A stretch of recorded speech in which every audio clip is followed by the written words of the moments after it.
Hello, everybody, and welcome to H360 Health Talk. It's Ty and Dave. We're back talking today about holiday safety tips. And, you know, Ty, this is one of my favorite segments of the year, so I'm so glad you're here to join me for this. I'm happy to. Thank you.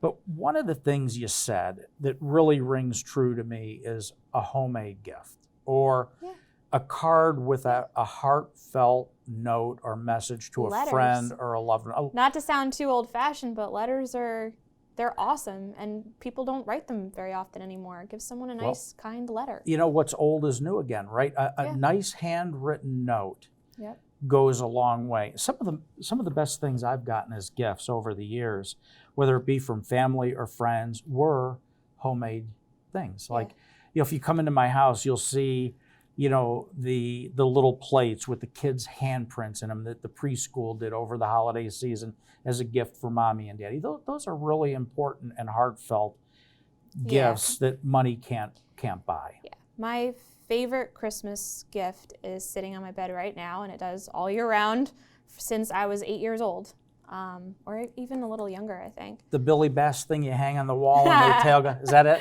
No. My dad gave me this really raggedy looking stuffed animal. It was a rabbit, right? And its nose was kind of fudged up, and it just wasn't, you know, it was raggedy. Needed to be fixed, needed to be sewn a little bit. And he gave it to me, and he's like, Santa wants you to take care of this. And he wants you to treat it well, love it well, it needs a home.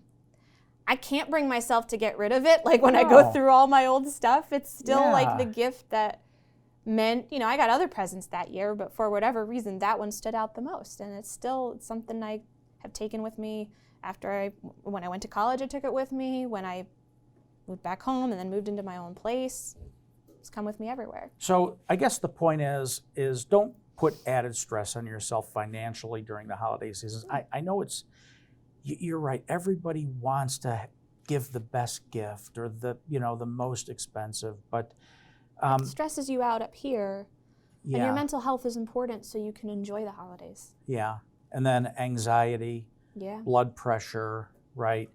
A few extra drinks every night. You're already going to be eating a fried turkey. Like, you don't need to add to it with the financial stress. That's it. So avoiding fires, financial health, number 2. Okay, here is one that is really important. And this one is important for so many reasons because it has the potential of not only affecting you, but potentially affecting for the rest of somebody's life, other people, and that's alcohol safety. So Ty, what do we know about some of the stats around alcohol over the holidays? On average, over 97 million Americans travel between December 23rd and January 1st. It's a lot of traffic. It's a lot of people on the road. Yeah.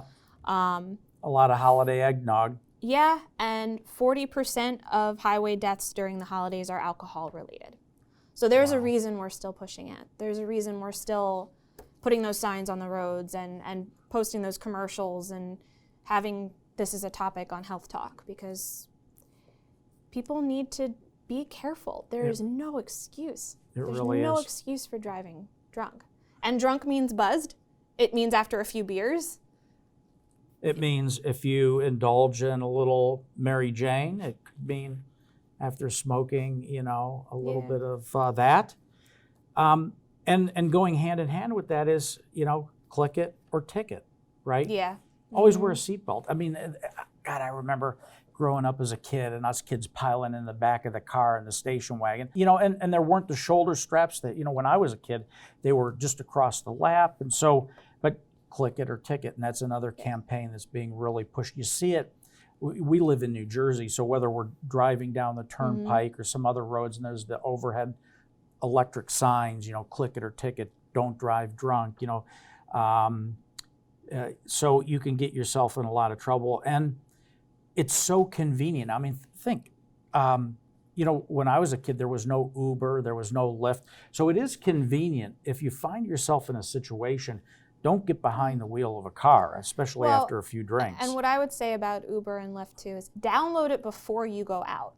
If you know you're going out with your friends for a holiday party, if you've had too much to drink, trying to figure out, find the app, download it, but Put your credit card in. Yeah, Right. it's not going to go so well. So download it before you go out. Have it on your phone so that, and if you don't have Uber or Lyft, in New Jersey anyway, if you were to leave a restaurant intoxicated, and God forbid there was going to be an accident or something, that restaurant's held accountable. They're held liable for letting you leave. Yeah. So if you go to your bartender or waiter and you say, I need a ride home, regardless of if you have Uber or Lyft, they'll call a taxi. Yeah. Don't give yourself the excuse of inconvenience, because there's no reason not to. Well, to it drive safe. also goes for hosting a party, right? Yeah. So if you're having a few friends over, Yep. you're going to go out for an evening, or you're going to all meet at your place or somebody's place and go, to dinner as friends, and you have a few drinks, and you're hosting that, you're liable, right? Yeah. Something happens to somebody, you're liable. It breaks Take my car keys. Yeah. I've been known to do that. If I see someone at a party is getting too intoxicated, I'll take their keys. That's right. I don't want to live with someone leaving my party and possibly hurting themselves or somebody else. Yeah. Stay over. Always tell somebody that they can stay over. Make sure there's water and soda and non-alcoholic beverages for people if they need it. That's right. The holidays can be such a great time, but for many, it's a very lonely time. And, sometimes that loneliness is really hidden. You might see a colleague at work and they seem so jovial and happy all the time, but yet maybe they have a dysfunctional family, or maybe they don't have a family, or whatever the situation. The holiday season is, you look at the charts of potential or attempted suicides, or in fact suicides, and mental health, and you always see that spike during the holidays. Yeah, and even if people aren't alone, a lot of people have lost someone, and maybe this is their first holiday season without that loved one. It's just something people have to be sensitive to around this time of year. If you have a family and friends to have parties with and all that, you're lucky. There are a lot of people who don't, so. Yeah. You bring up a good point, especially in losing someone, especially if you lose a child, because that's not the order of things, right? You never expect to have to bury your child. It's the other way around. Your children are going to outlive you and bury you, and you never think about that. But you're so right. Whether it's the first anniversary of a loss of a friend or a loved one, or many years, it's still painful. You think back about those good times and that friendship and the love that you had for each other, and then during the holidays, it seems like we always, think about them. And so, if you're feeling a little down, and there are suicide prevention hotlines, I can't stress this enough, that if you are feeling lonely, or you're feeling like you're in a situation where you may want to hurt yourself, call 911 or reach out to a suicide prevention hotline. There's people that are going to answer on the other end of the phone that are trained professionals that know how to handle situations like this. Who understand what you're going through. So. Yeah. Yep. Ty, is there anything we're missing in this area? I know we're covering a lot of ground here. I would just say, if you do notice that someone maybe doesn't have plans for the holidays or seems down or whatever, take the chance to invite them over. That's the best part of the holidays, is that human spirit and the cheer and the joy. Everyone should be able to experience that. So invite your colleague that might feel down, or invite a friend who seems like they're grieving. Yeah.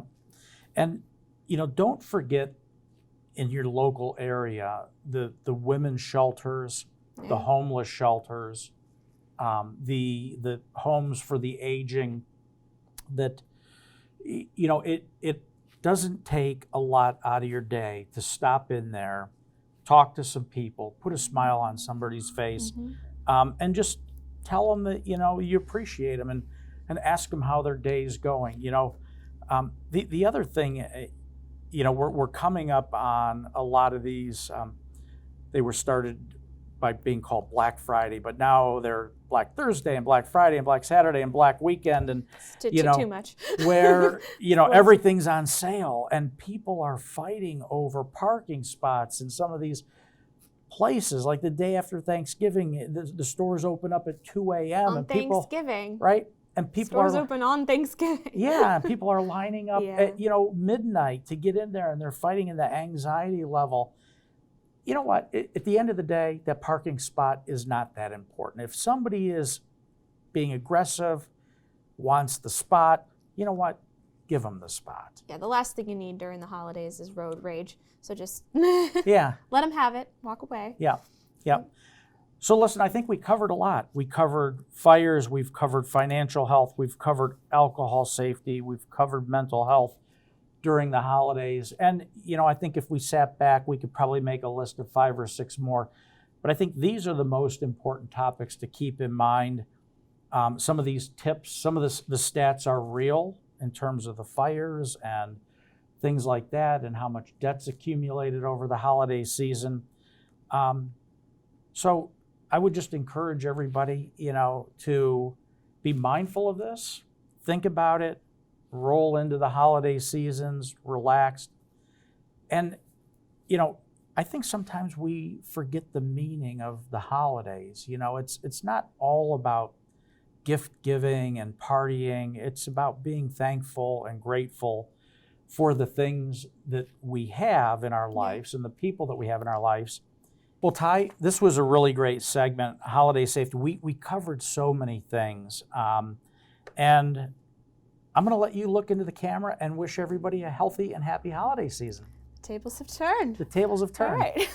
Well, happy holidays, everybody, from HealthView 360. We'll see you next year.